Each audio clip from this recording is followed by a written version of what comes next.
Affiliated inherently has nothing to do with risk reward. The affiliate definition is just the factory that it was manufactured in. Well, Bogdan, good to see you. Great to see you, Mike. Here in New York, and we're going to talk about affiliated assets. Absolutely. So what is actually an affiliated asset? Kind of take me through the basics. If you think about an analogy, an asset being a product, the affiliate label is effectively the factory where it was produced. And really it just tells you about the relationship between the originator of the asset and the ultimate holder of the asset. If we take a step back, actually, Apollo manages the entirety of Athene's balance sheet and is responsible for asset selection across the entire portfolio. However, if we exclude the most commoditized assets that are available in the market, so think public, investment grade, treasuries, cash, what we define as Apollo originated, i.e. assets where Apollo is actively involved with procuring and placing those assets on the balance sheet, that's actually 73% of Athene's balance sheet. Affiliated assets and related party are all subsets within that, and ultimately they tie to very specific definitions. So affiliated assets is actually a definition used by insurance regulators, so it comes from US Stat. And if you apply that term across the entirety of Athene's balance sheet, including non-US entities, you end up with 17% of Athene's balance sheet being affiliated. A further subset of that is related party, and that is a US GAAP definition.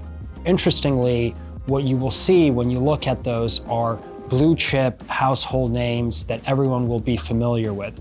For example, the largest affiliated asset that is not a related party asset is a large loan that we made to Intel. Interesting. And if we take that concept, because for a number of our assets, Apollo might be the manufacturer, as you talked about, out of the factory. Athene might own half the asset, and the other half might be owned by 2 or 3 other insurance companies. So for Athene, our piece is an affiliated asset, but if another insurance company had another sliver of that, what does it look like from that other insurer's balance sheet? It just looks like any other asset, and it's not deemed affiliated. And so I think what you hit on then is really this notion that it's purely an accounting construct. Because from a risk standpoint, whether we buy the asset or another insurance company buys the asset, if we both feel it's appropriate for the insurance balance sheet, we're taking the same view on it's appropriate for the risk. Probably an investment grade asset. Absolutely, and the investment grade construct applies to affiliated and unaffiliated assets equally for Athene, because ultimately 95% of Athene's balance sheet is investment grade. Affiliated inherently has nothing to do with risk reward. The affiliate definition is just the factory that it was manufactured in. It's the location of the factory. It tells you nothing about the underlying product itself. So if you were a policyholder, then what would you really be looking for? Should you even be looking at affiliated versus non-affiliated, or should you be more focused on the underlying risks? I think as a policyholder, all you really care about is the underlying risk and the underlying return, because ultimately what you want is to ensure that you are getting the appropriate amount of income to support your retirement through these products. I think the affiliate definition still has some value in the sense that not all affiliated assets are equal, just as not all unaffiliated assets are equal. And we at Athene have actually been at the tip of the spear around the disclosures that we offer to the market around the granularity of what those affiliated assets are. And it shows what we do own, and even more importantly, what we don't own. So I think you hit on a really important distinction, right? In terms of the notion of affiliate as a general term and needing to drill down to understanding what it really is.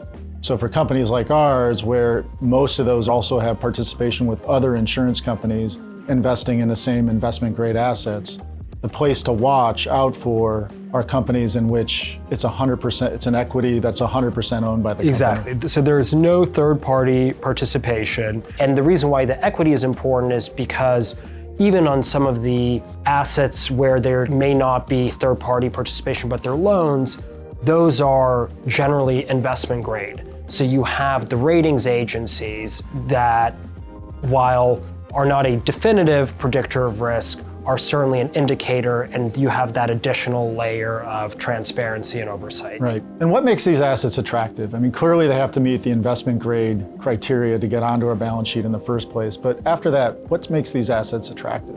Ultimately, it goes down to the basics of risk return and structuring. Because of the historic relationship between Apollo and Athene, Apollo as an originator has a very good understanding of what assets work and don't work for an insurance balance sheet, and correspondingly for policyholders' best interest. And is some of what we see coming out of affiliated assets an elimination of sort of the middleman concept? Does the affiliated asset strategy help preserve some of that? Yeah, in the sense that, again, going back to basics, what does affiliated mean? All it means is that Apollo originated the asset.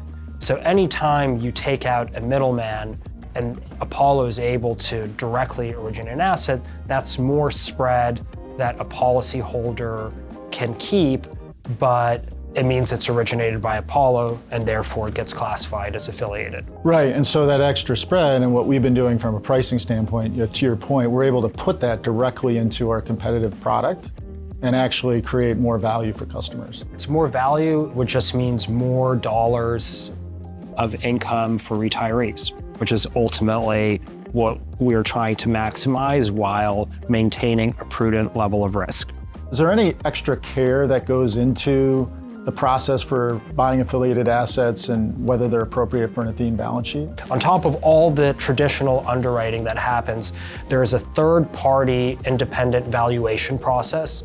Also, given most of these assets are investment grade, they go through a ratings process, and then we separately provide very specific tailored disclosure around affiliated assets to Athene's regulators. And if you look at the history, one of the things that's very interesting is that the performance on the credit side has actually been much better for Athene on affiliated assets than non-affiliated assets. Yeah, and as a member of Athene's investment committee, I can attest to the fact that we've got clear guidelines. We only allow assets that make sense for our balance sheet, and all those safeguards are clearly working because our assets are performing great. To your point, defaults are lower than industry average, and it works. It's a system that works. Bogdan, well, thanks for putting that into context for me. It's been a great conversation. Always love talking about insurance. Absolutely. Thank you, Mike.